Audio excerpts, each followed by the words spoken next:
yang pekan lalu dari sambung di hari ini. Bismillahirrahmanirrahim. Assalamualaikum warahmatullahi wabarakatuh. Habib, saya mau bertanya bagaimana menurut syariat Islam terkait memindahkan kuburan. Apakah seluruh jasad yang ada di dalam kubur dipindahkan semua? Kemudian apakah bisa ditambahkan lagi dengan cara-cara tertentu atau ada acara ritual lainnya yang menjadi kebiasaan kelompok masyarakat? Terima kasih. Ada satu kitab ditulis oleh Imam As-Suyuti yang lahir tahun 849 Hijriah, wafat 911 Hijriah. Judulnya Syarhus Sudur. Syarhus Sudur. Nah, beliau jelaskan riwayat di situ para syuhada yang wafat di peperangan Ghazwatul Uhud, perang Uhud. Nah, di masa khilafah Daulah Umayyah, tepatnya di masa Muawiyah bin Abi Sufyan, itu pernah mengalami banjir yang begitu dahsyat di zamannya. Nah, sehingga makam para syuhada yang ada di Uhud itu pun hancur. Jenazah-jenazahnya itu sampai berada di di daratan. Keluar tuh jenazahnya karena banjir kan, masih utuh, bahkan darahnya masih ada, padahal zamannya sangat jauh tuh. Ghazwatul Uhud sekitar tahun 3 Hijriah. Masa Daulah Umayyah itu kisaran mulainya ya 40 Hijriah.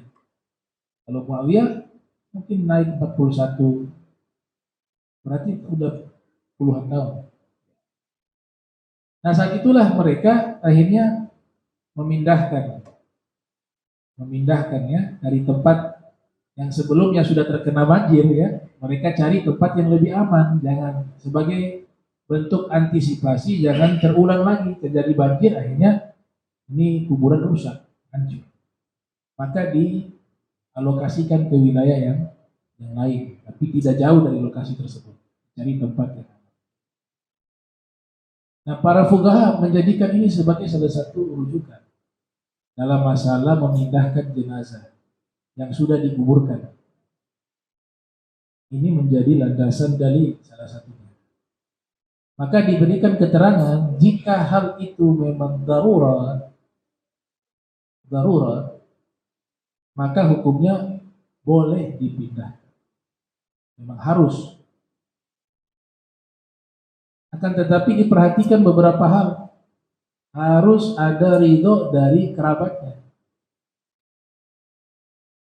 Kerabatnya itu, keluarganya itu harus rela. Jika mereka tidak rela, nggak boleh. Sekalipun untuk maslahat. Sudah dapat ridhonya mereka, kemudian ada urusan-urusan yang memang harus dialokasi, maka hukum Islam membolehkan. Sebagaimana peristiwa tadi, mereka mengalokasikan ke tempat yang lain yang lebih aman. Kalau jika itu darurat. Dan prosesinya tanpa ada ritual, biasa. Cuma ini jenazah tetap kita muliakan dia sebagai manusia. Jangan anggap dia sudah mati sudah. Ya. Kita memandikan jenazah itu harus menganggap dia orang manusia yang harus dimuliakan. Jangan sampai kita perlakukan kan seperti sesuatu yang tidak ada harga. Nah, sudah mati kok jadi. Walaqad karramna bani Adam. Ini ayat ini berlaku di saat hidup maupun sudah meninggal. Makanya ada larangan kan? Ada larangan tuh dalam hadis Nabi katakan li'an yata ahadun alal qabri. Ya, seseorang menginjak di atas kuburan itu khairul lahu, lebih baik baginya untuk dia menginjak bara api. Atau kama qala Rasulullah sallallahu alaihi wasallam, amjad rajul ala kubur. Seseorang itu menginjak kuburan Kata Nabi lebih baik dia ini berapi dibanding menginjak kuburan orang. Sekarang pertanyaan kuburan itu kan itu hanya ada jenazah. Jadi kuburannya saja Nabi memberikan satu aturan penghormatan. Maknanya itu, kalian jangan hinakan ini kuburan. Jangan main injak. Iya kan? Berarti Nabi sedang mendidik kita menghormati, bukan mengkultuskan ya, menghormati karena ini manusia. Sekalipun sudah meninggal, tetap mereka itu manusia. Dan kita punya keyakinan ada ruh yang hidup. Lantas bagaimana kalau jenazahnya? Kalau kuburannya saja ada ancaman seperti itu, maka jenazahnya juga demikian. Jadi tanpa ritual tapi dilakukan dengan penuh penghormatan, dengan cara yang baik. Sekalipun dia sudah berbentuk tulang, dia ya, tetap dimuliakan sebagai manusia. Sebelum lanjut mungkin ada yang mau tanya, Pak.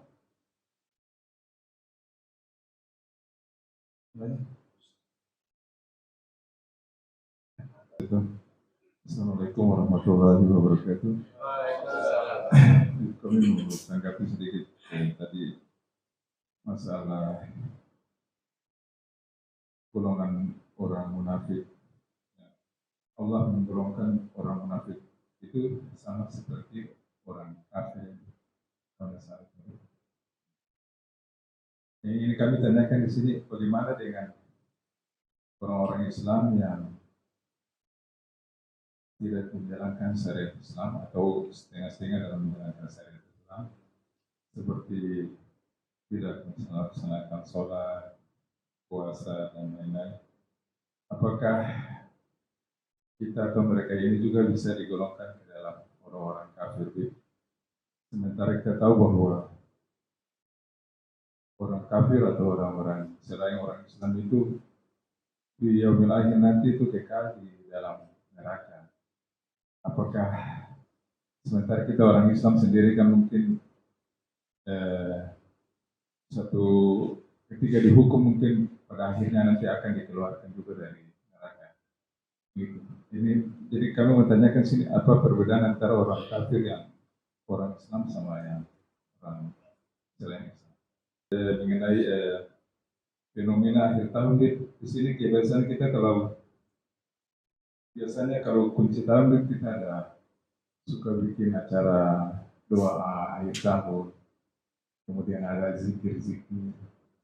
Apakah itu di zaman Nabi juga ada tuntunan atau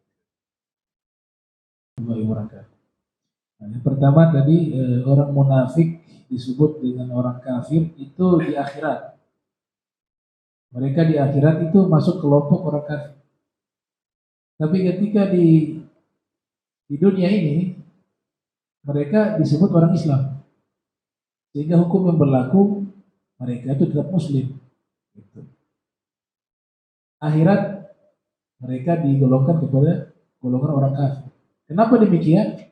Karena tadi kaidah tadi kita diperintahkan dalam agama kita menghukumi sesuatu yang zahir.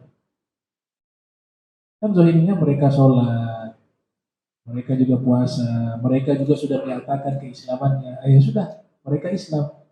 Tapi di hati mereka kan mereka mengingkari, mengkufuri. Disitulah yang Allah jadikan hukumnya di akhirat sesuai dengan hati mereka. Maka mereka itu Muslim di dunia, tapi kafir di akhirat. Hukumnya berlaku seperti orang Islam, dikafani juga. Kalau meninggal dimandikan, ya. Disolatkan. Kalau Nabi memang dilarang waktu itu. Nah, Allah wahyukan secara langsung. Kalau kita nggak bisa tahu ini orang munafik atau tidak, karena tidak ada informasi dari Allah kepada kita lewat wahyu. Kalau Nabi Muhammad dapat wahyu, Allah sudah beritahukan. Jadi itu maksudnya itu orang munafik tetap dia Muslim di dunia ini. Kita menganggap dia orang Muslim. Di akhiratnya dia digolongkan sebagai orang kafir. Adapun orang Muslim yang meninggalkan hukum syariat. Nah di sini pemahamannya ini kita ini ahli sunnah wal jamaah selalu moderat, tawassul. Tidak mudah mengkafirkan orang. Itu yang pertama. Tidak ahli sunnah wal jamaah demikian. Makanya orang yang sudah Islam disebut dengan as-su'bah. As-su'bah itu sulit lagi keluar dari Islam. Jadi orang yang sudah masuk ke dalam agama Islam sudah sulit bisa keluar. Nah, dalam pemahaman kita, Imamuna Syafi'i, Imam Syafi'i, beliau sendiri yang menjawab. Yang lahir tahun 150, wafat 240. Ini diriwayatkan oleh Imam Tajuddin As-Subki yang lahir tahun 727 Hijriah, wafat 771 Hijriah dalam kitab Tabaqat Asy-Syafi'iyyatul Kubra. Di situ dijelaskan bahwa jika ada seorang muslim meninggalkan kewajibannya, termasuk sholat 5 waktu, ya, dia tinggalkan karena malas, maka dia tetap muslim. Tapi dia sudah melakukan dosa. Dan termasuk dosa besar. Yang menyebabkan dia menjadi keluar dari Islam atau bahasanya kafir, itu ketika mengingkari kewajiban. Saat itu juga dia keluar dari agama Islam. Dan kembalinya mudah. Tobat. Dia tobat, dia menarik itu ucapannya, maka dia sudah masuk Islam dengan syahadat atau sholat. Tapi kalau dia hanya malas, masih muslim, dia tidak bisa keluar dari agama Islam karena dia masih terjaga dengan 2 kalimat syahadat tadi. Beda dengan munafik mengingkari ya, mengingkari. Tapi kalau yang itu kan tidak, dia percaya Rasulullah adalah Rasul, dia beriman kepada Allah, beriman, cuma karena memang malas, kalah sama nafsu dan seterusnya, akhirnya dia meninggalkan kewajibannya, dia masih muslim.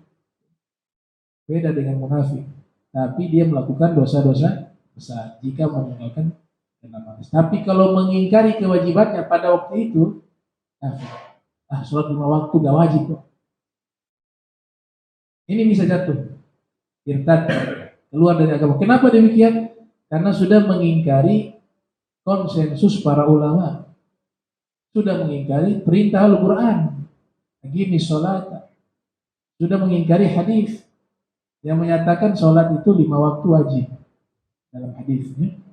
Nah, saat itu dia kondisinya keluar dari agama, tapi diberikan solusi kalau mau tobat saat itu juga bisa. Tobat, tarik itu ucapan, dia mengulang 2 kalimat syahadat, diterima kembali lagi.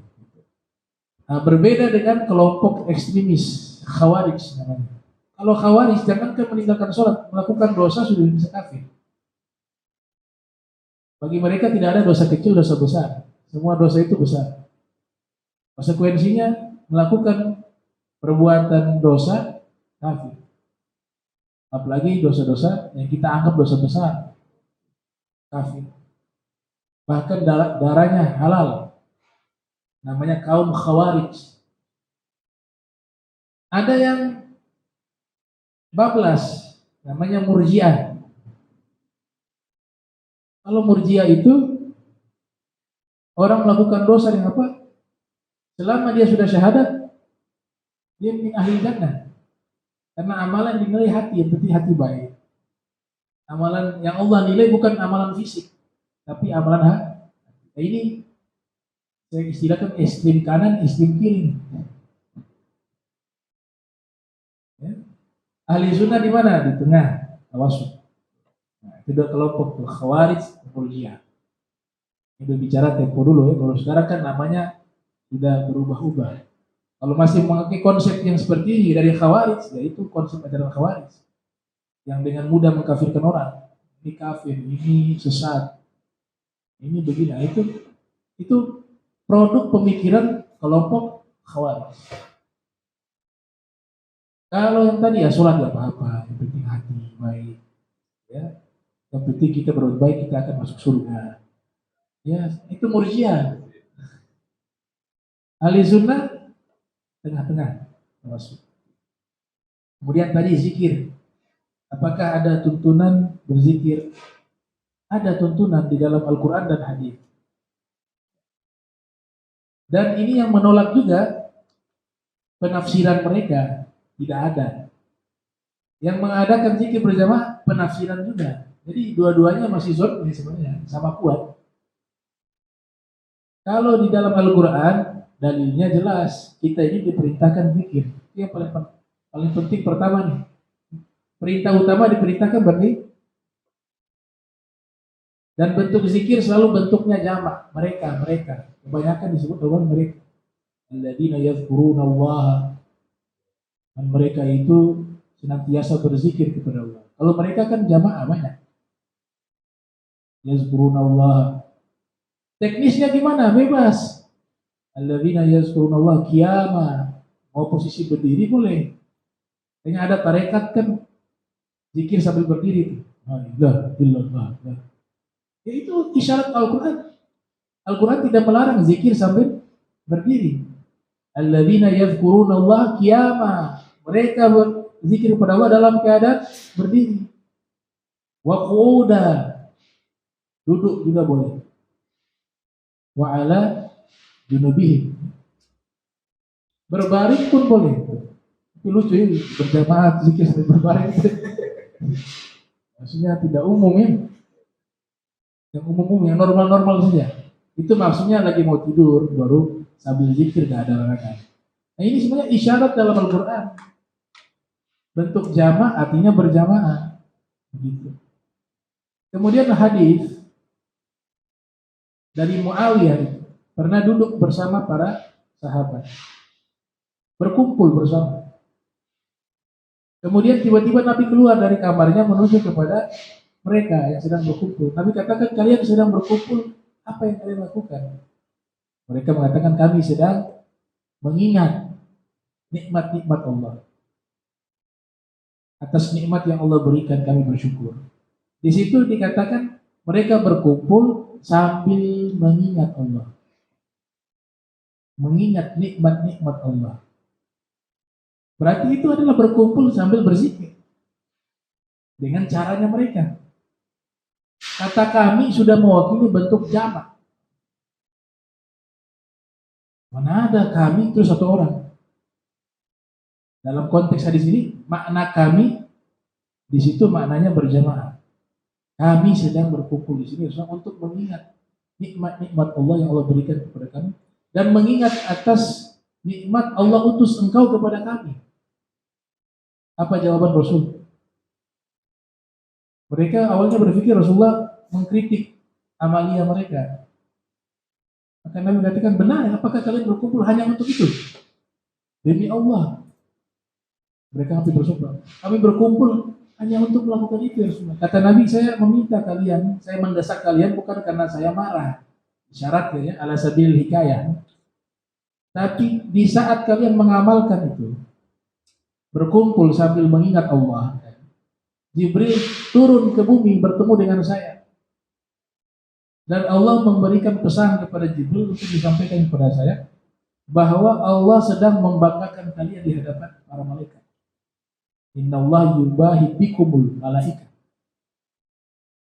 Karena sebab berkumpul sambil berzikir. Ini hadis sahih riwayat Muslim. Belum lagi ada hadis qudsi ya.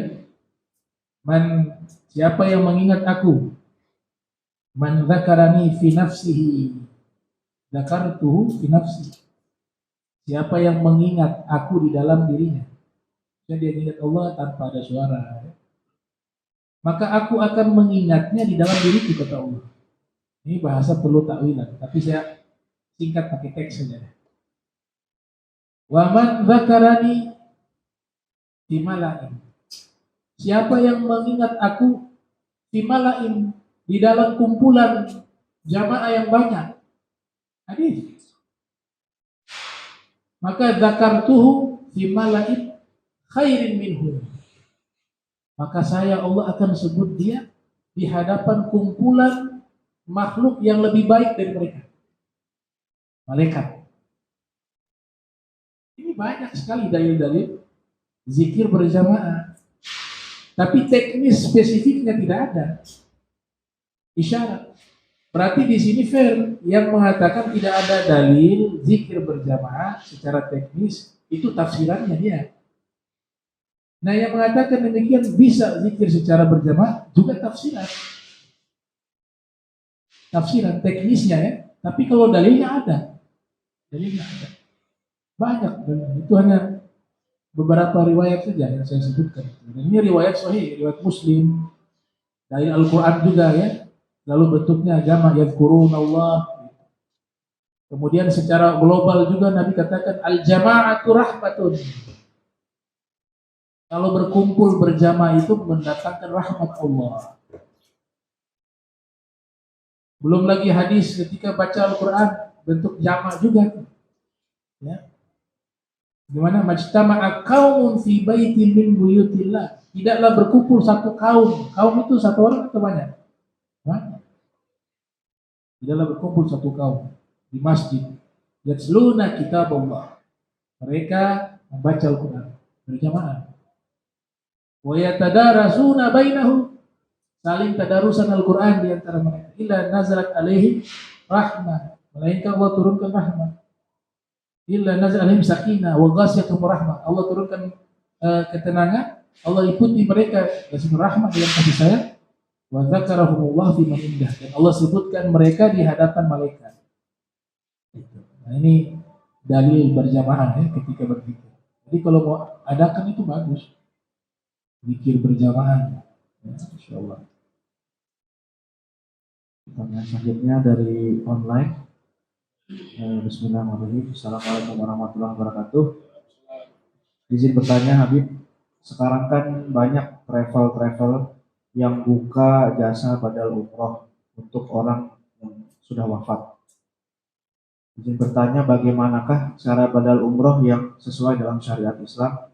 Kemudian apakah ada tips Habib agar tidak kena tipu jasa travel badal umroh? Demikian Habib pertanyaannya. Assalamualaikum warahmatullahi wabarakatuh. Hanya mengganti. Ya.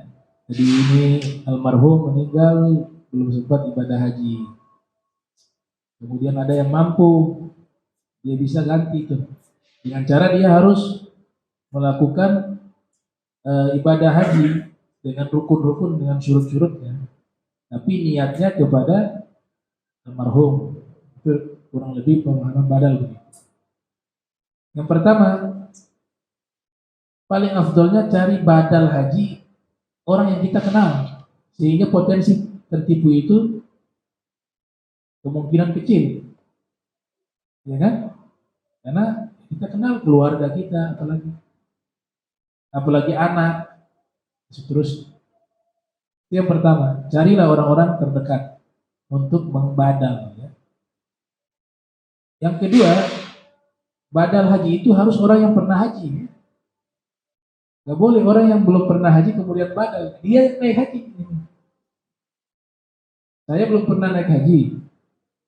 Saya badalin orang. Karena berhubung saya belum pernah haji, ketika saya menjadi badal penggantinya melaksanakan ibadah haji, pada waktu itu tidak membadal. Karena saya belum haji, maka jatuhnya saya naik haji untuk diri saya. Jadi yang badal itu punya syarat, dia sudah pernah melaksanakan ibadah haji, baru bisa dijadikan sebagai pengganti badal. Yang ketiga, ini yang perlu pemahaman, apalagi sekarang kan haji, ya biayanya sudah naik, antrinya lama, daftar umur 70 tahun misalnya. Naik hajinya 35 tahun ke depan. Dia bilang saya sudah meninggal itu. Mungkin anak saya yang antar juga sudah wafat. Nah ini tidak memaksakan dalam hukum syariat, kita dipaksa harus berangkat haji. Atau dipaksa diperintahkan wajib cari uang untuk naik haji. Nggak ada perintah itu. Apa bahasa yang Allah gunakan? Manis nata'a ilaihi. Jadi agama ini tidak pernah menyusahkan orang. Bagi siapa yang mampu, maka dia berangkat. Jadi pemahamannya, kita cari nafkah, cari rezeki, tujuan utama untuk apa? Menafkahi keluarga yang sudah berkeluarga. Itu yang wajib. Bukan cari uang untuk naik haji. Yang wajib adalah cari itu rezeki untuk menafkahi keluarga. Itu yang Nabi katakan kafa bil mar'i ya ithma ayyudaiya man yaul. Kafa bil mar'i ithma an yudaiya man yaul. Cukup seseorang itu berdosa ketika dia mengabaikan nafkah kepada orang yang wajib dia nafkahi. Perintah haji tidak seperti itu. Manis tata'a ilahi sabila, bagi yang mampu. Jadi kita cari rezeki wajib untuk nafkah.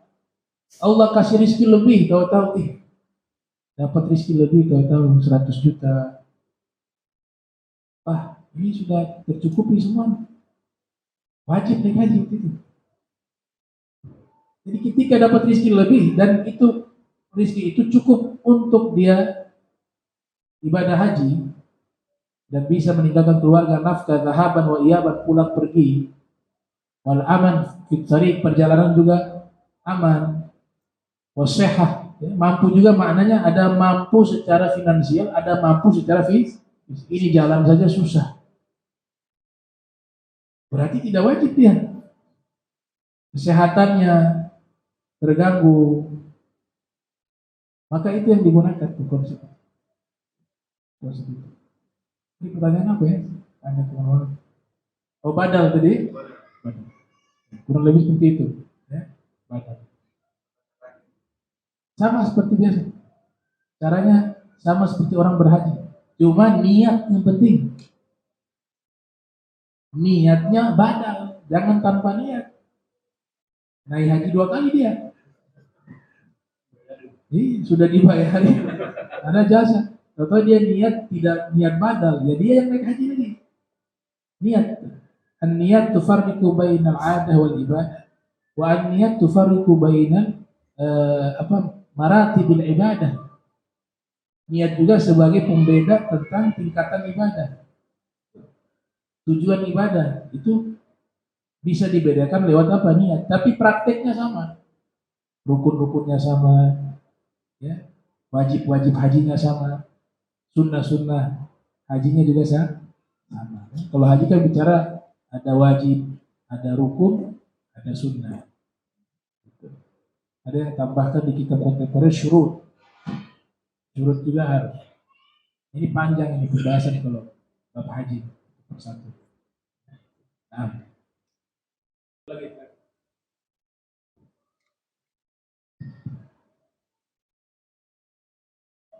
Bismillahirrahmanirrahim. Assalamualaikum warahmatullahi wabarakatuh.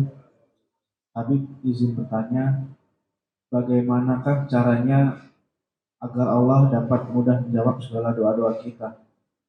Semoga Habib sekeluarga selalu mendapatkan lindungan dari Allah Subhanahu wa taala. Assalamualaikum warahmatullahi wabarakatuh. Adab doa, adab-adab berdoa. Ada juga disebut syurutud doa, syarat-syarat doa.